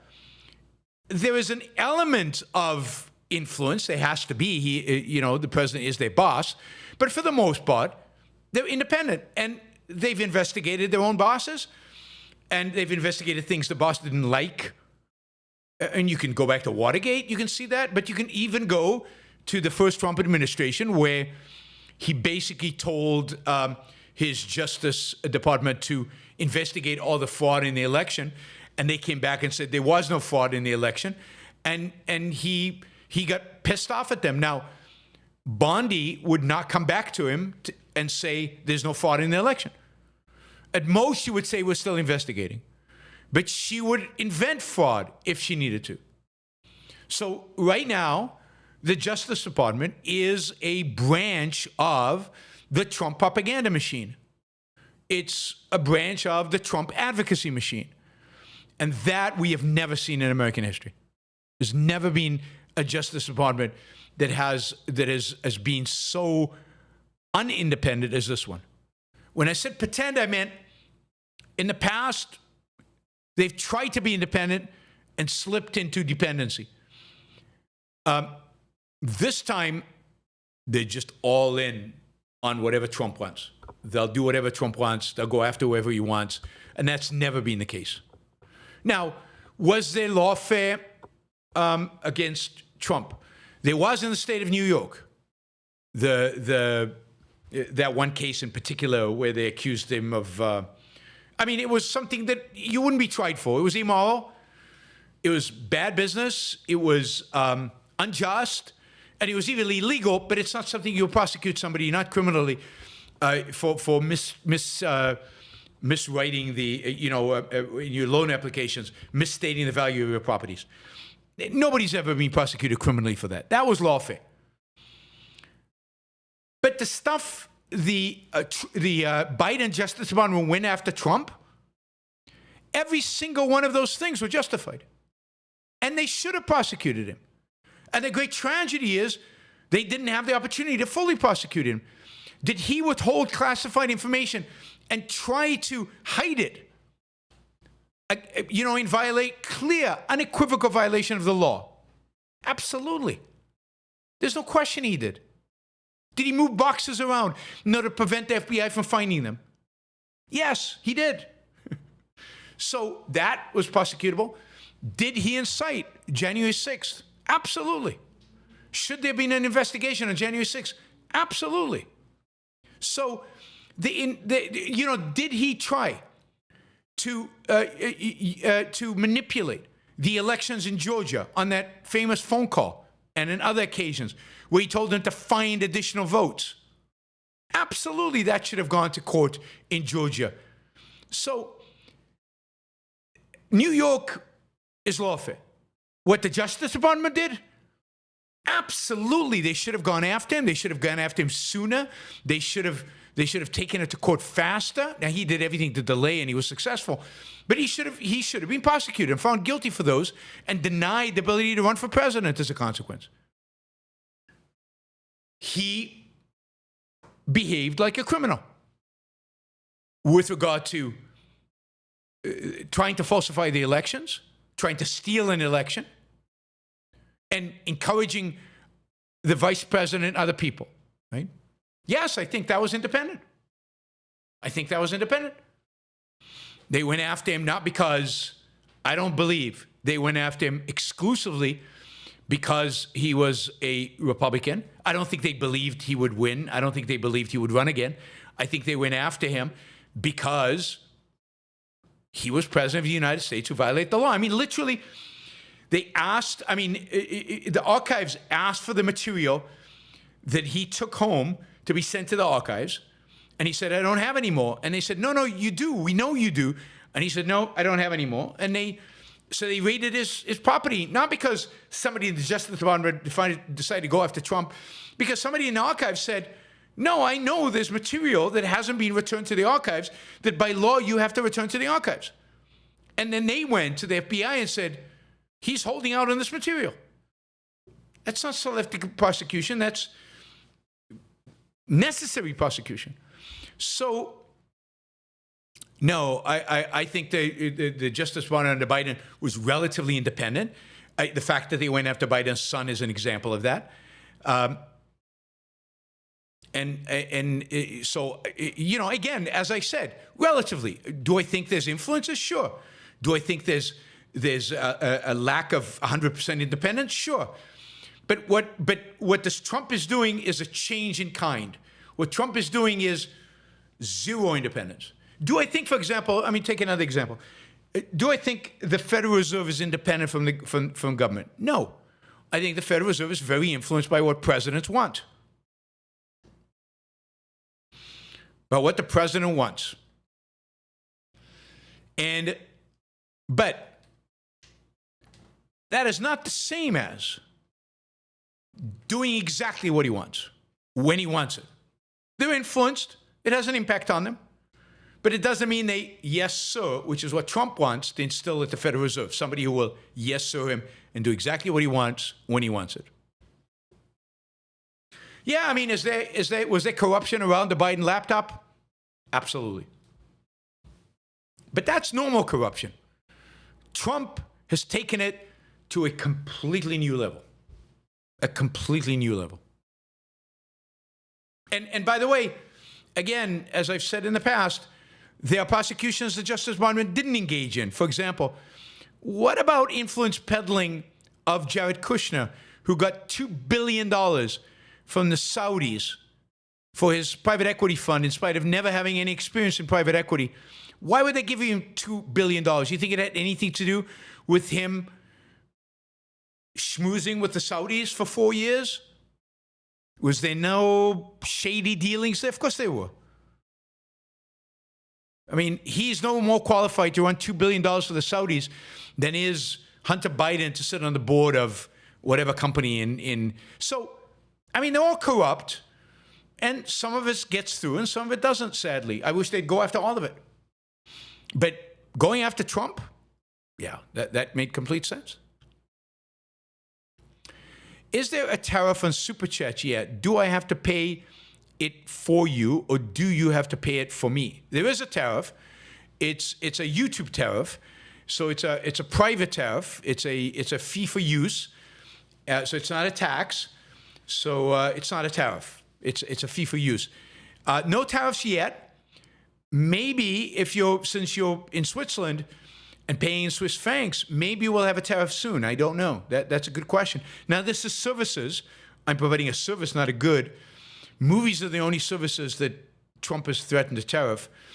We'll see. Maybe Super Chat next. That'll be interesting. And I think I will have to pay for it. There's no, or either I or you two will have to pay for it because there's no way for you to do it.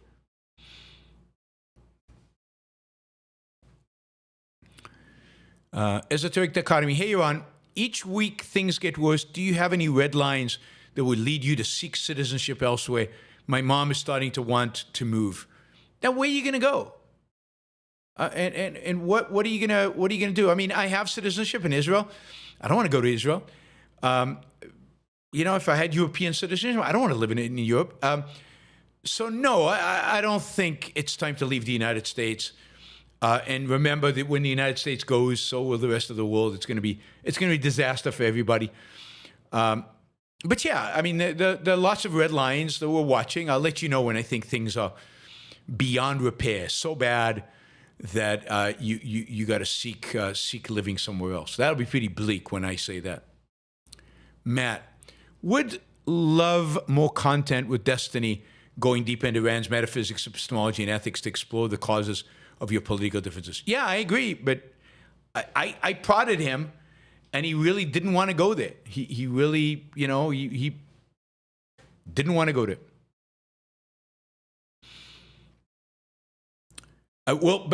We'll try to do more content with him in the future. So definitely ping him And definitely ping me if you think there's a topic that would be good to debate him that would bring out some of these issues. Wyatt, Apple is moving most of the iPhone production out of China. Isn't it possible Trump is doing this to get us untangled from China's influence? If he is, it's the dumbest thing. It's A, stupid. I mean, why do we care if we buy T-shirts from China? And B, he gave Apple an exclusion on the tariff.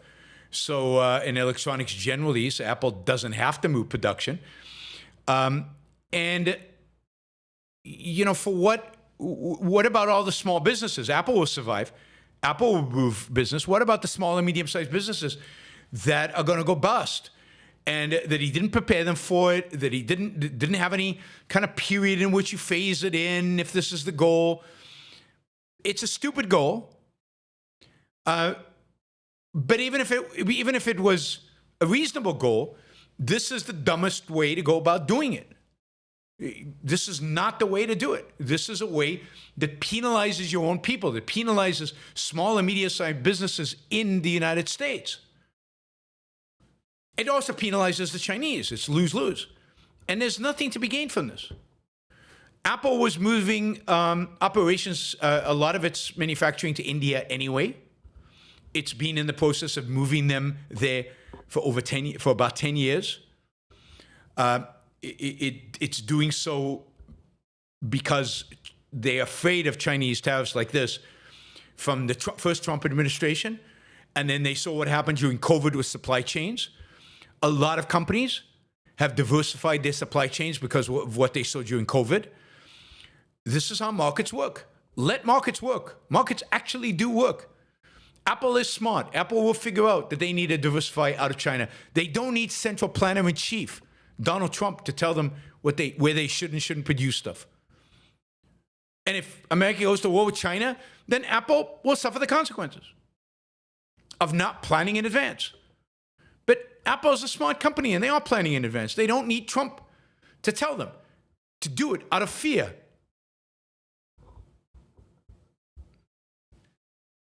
But, you know, you guys are going to look for a good excuse anyway. And if that's true, by the way, let's say that's true. What about the tariffs on Canada and Mexico? They're not an enemy. Why would we want to untangle ourselves from Canada and Mexico? What about the threat of 60% tariffs on Vietnam? 30 or 40% tariffs on India that he threatened? Aren't those the alternatives to China as we entangle? What about tariffs on the European Union? That is not we're not at risk with there's no risk with the European Union of, why do we need to untangle from them exactly?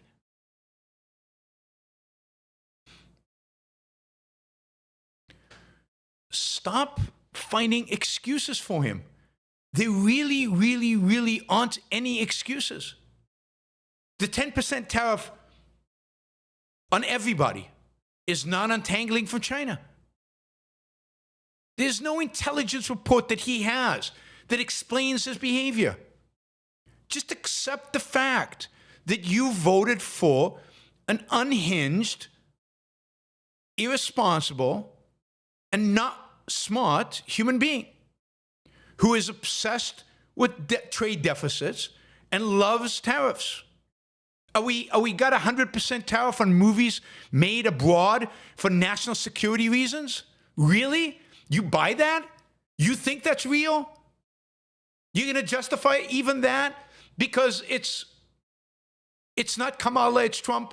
And if Trump does it, he's playing 3D chess. Have you not learned anything over the last 10 years? It's astounding to me, right? I thought that the last 3 months would wake people up, but you're still making excuses for him. Unbelievable.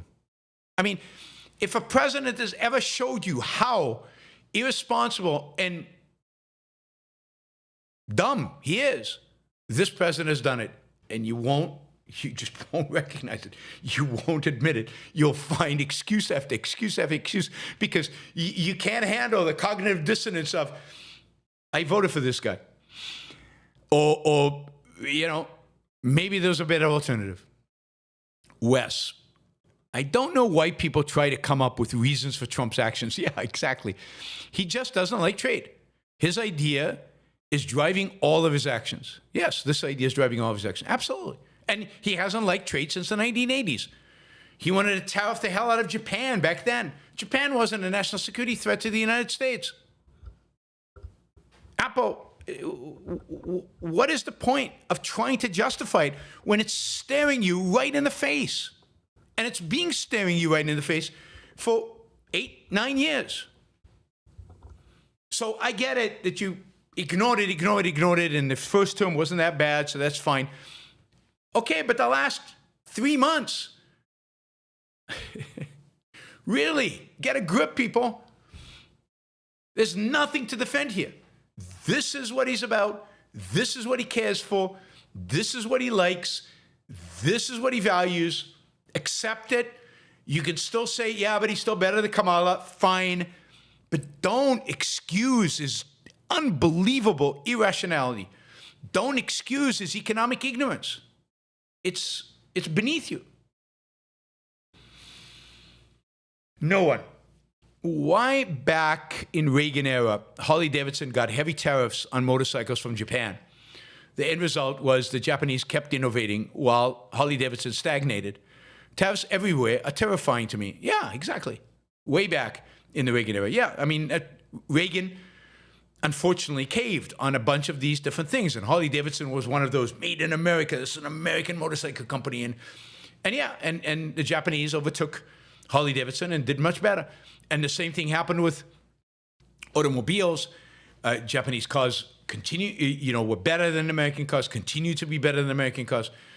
And instead of saying, okay, I want to help the American car industry, you could do away with fuel efficiency requirements.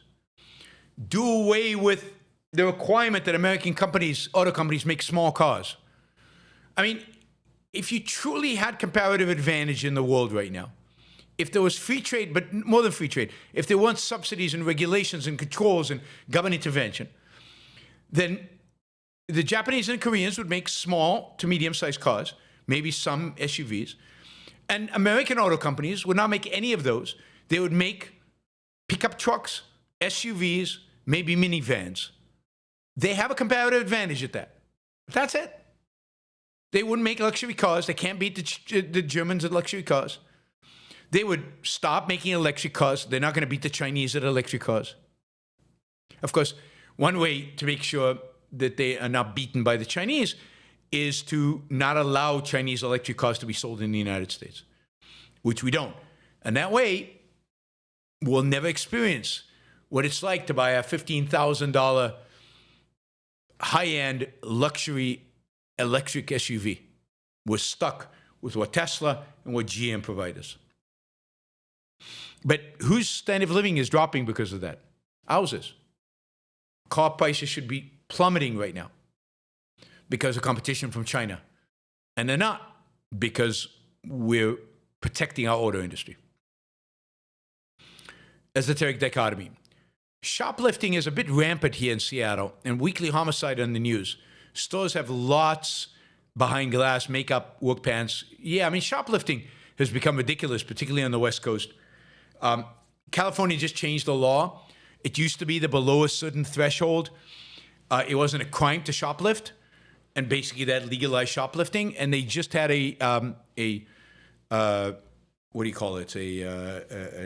statewide vote, and Californians voted to eliminate that. That is, it's now a crime to shoplift. I'm hoping that it has an impact and the police will follow through and prosecute shoplifting.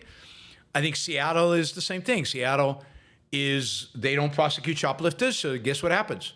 You get shoplifters.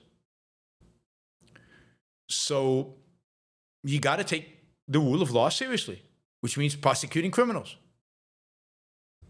And if we don't, we lose. And the big thing about the left is, they want to get rid of the police and they want to get rid of shoplifting laws. And, at the end of the day, nobody's going to vote for that unless you live in Seattle. Right? Most people don't want that. Most people want laws that protect property and protect life. They want the police. Raphael, hi, Yaron. Can you share advice on best practices to manage a team, and two, how to be more certain and assertive in decisions and in what you say with clients? Sometimes I lack confidence. I mean, it's a huge topic, but I don't know what best practices to manage teams. They're much better kind of professional managers out there that would give you better advice than I could. I mean, you have to lead the team. You have to be assertive. You have to be confident. But part of that assertion and confidence has to be listening to the team.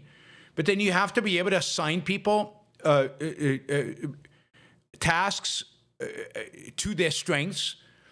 You have to be able to criticize people. You have to be able to tell people no, which is one of the toughest things to do in management. You have to say no. You have to be a leader. And that's the best way to manage a team. But a leader who lets the team express itself, lets the team function, brings out the best in the team members, the best ideas, the best actions. I don't know if that's helpful. How do you gain more confidence? I don't know. I mean, you'd have to think about why you're not confident. So you just have to be much more assertive and see that when you are, good things happen. And if you know the stuff, then just say it. Stop hedging. Stop, being soft-toned. Just go for it. And, I don't know. I mean, the psychological advice, I don't have any psychological self-help tips on how to gain confidence. A lot of it comes from practice. Practice confidence. See that it results in good things. See that you actually know the answers. And that'll give you more confidence. Hunter. I gifted 4 copies of Hazlitt's Economic in One Lesson, I assume, to 4 people and got one to read the section on tariffs on the basis that it's only a few pages and would take only a few minutes to read. He changed his position. 25% convert rate, not bad at all. Hazlitt is brilliant. I encourage you to use, Hunter, it's great. Use Hazlitt's Economic in One Lesson. If you haven't read it, read that chapter on tariffs, and you'll see I'm not exaggerating in saying that it's like the dumbest policy almost ever. Raphael says, since you have time, how could consciousness be formed? I have time if you pay me for the time, but you guys are not paying me for the time. We're in the 3rd hour, and we haven't made our target for the 2nd hour. So, look, I have no idea how consciousness was formed. It's a product, probably, of a sophisticated biological structure. I was just reading a book where he claims to understand how evolution formed consciousness. So I read an article about a book. I need to get the book because it sounds really interesting. He also has a biological explanation for free will, which sounds, at least from the little I read, it sounds right. It sounds consistent with objectivism. But I don't know the details of how consciousness was formed. It must provide us with a huge survival advantage.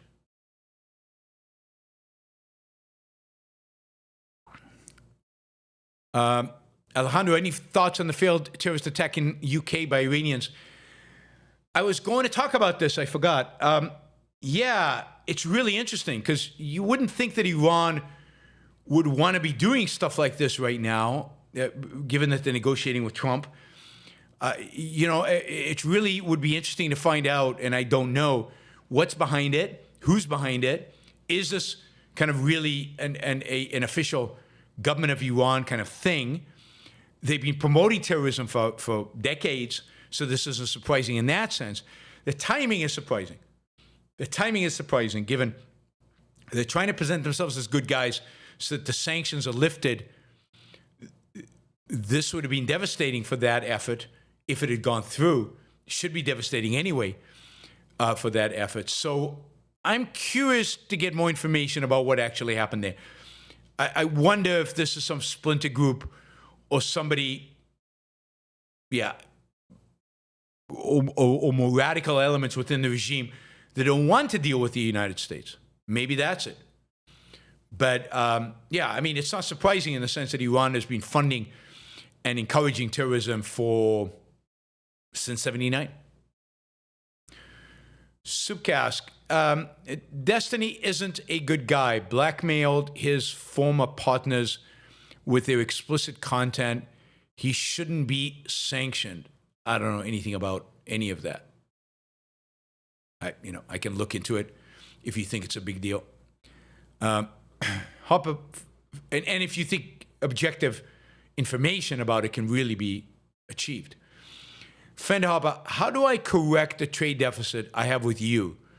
I demand you buy something from me. I have pictures of my cats that you know I have to buy from, that you know you have to buy from me. It's a national security imperative. Yeah, I mean, how do I correct the trade deficit with my grocery store, with the restaurants? God, I mean, those chefs need to start doing super chats. It's not right that they don't consume any of my content. They should buy my books. I have one chef who's bought my books. One. But I know a lot of chefs that I go to their restaurants regularly, and they don't buy my books. It's just not right. Proper.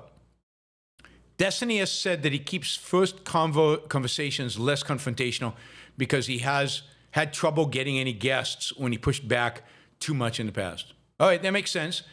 So we'll see. We'll keep at it.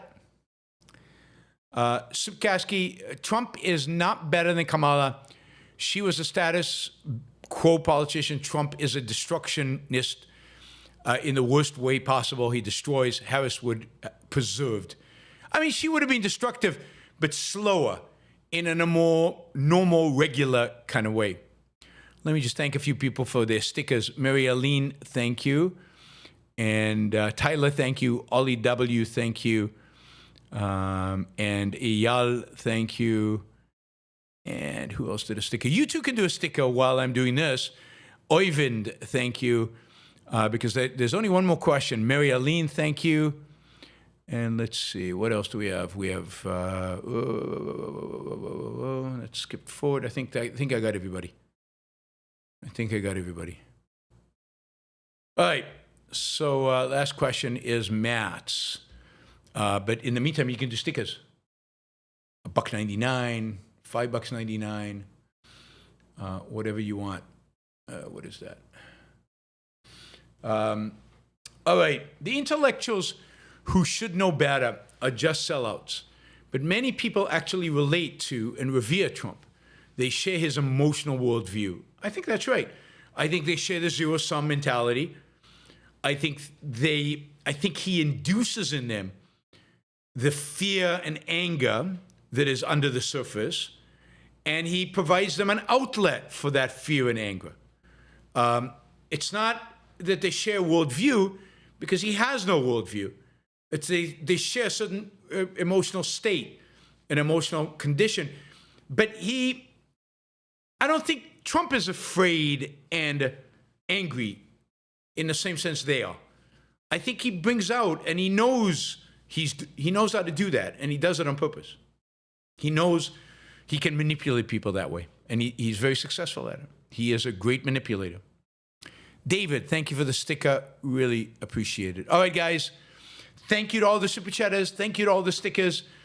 Really appreciate it. I will be back tomorrow with another show. And if I get a lot worse with this cold, I might have to skip a day, but otherwise, we're going to try to do a show every day this week, and maybe even the weekend, because then I start traveling on Monday for 2 weeks. So thanks, guys, and have a great rest of your week. Oh, Subcassie came in, watched Andorra Season 1, amazing show. Shows the virtue of rebellion against brutal oppression, yes. And I think Andor is the best of the Star Wars anything, because it's slow and it really gets into character. It actually develops the characters. It actually has an interesting story. So I'm a fan of Andor Season 1. I just started the first episode of Season 2. And I'm excited to watch the second season. Hopefully it continues to be focused on character rather than on just action sequences. All right, thanks, Supkask. Thank you all, and I will see you tomorrow. Bye, everybody.